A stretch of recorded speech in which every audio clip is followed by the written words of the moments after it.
ಕಾಯಿ 2 ರಿಂದ 3 ಸ್ಪೂನ್ ಅಷ್ಟು ಹಾಕ್ಕೊಳ್ಳಿ ಸಾಕು, ತುಂಬ ಹಾಕ್ಕೋಬೇಡಿ.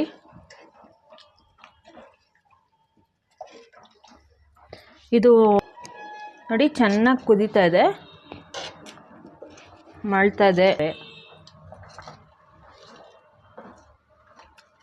ಲೈಕ್ ಮಾಡಿ, ಶೇರ್ ಮಾಡಿ, ಸಬ್ಸ್ಕ್ರೈಬ್ ಮಾಡಿ, ಬೆಲ್ ಐಕಾನ್ ಒತ್ತಿ, ನೋಟಿಫಿಕೇಷನ್ ಬರುತ್ತೆ ನಿಮಗೆ. ನಾವು ಹಾಕಿದ ವಿಡಿಯೋ ಎಲ್ಲ ಫಸ್ಟು ನಿಮಗೆ ನೋಟಿಫಿಕೇಷನ್ ಬರುತ್ತೆ. ನೋಡಿ ಆಗಿದೆ, ಸ್ಮೆಲ್ ಗಮ್ಮಂತ ಇದೆ. ಈ ಸಾರು ಊಟ ಮಾಡ್ತಾಯಿದ್ರೆ ಇನ್ನೂ ಒಂದು ಸ್ಪೂನ್ ಇನ್ನೂ ಒಂದು ಸ್ವಲ್ಪ ಊಟ ಮಾಡೋಣ ಅನ್ನಂಗೆ ಆಗುತ್ತೆ.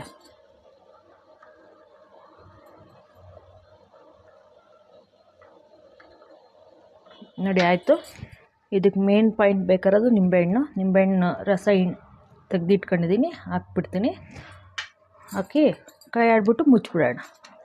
ಒಂದು 5 ನಿಮಿಷ ಮುಚ್ಚಿಬಿಟ್ಟು ಆಮೇಲೆ ಊಟ ಮಾಡಿ. ತುಪ್ಪ ಹಾಕ್ಕೊಂಡು ಊಟ ಮಾಡಿ, ತುಂಬ ಚೆನ್ನಾಗಿ ಬರುತ್ತೆ. ನೋಡಿ ಮುಚ್ಚಿತಾ ಇದ್ದೀನಿ.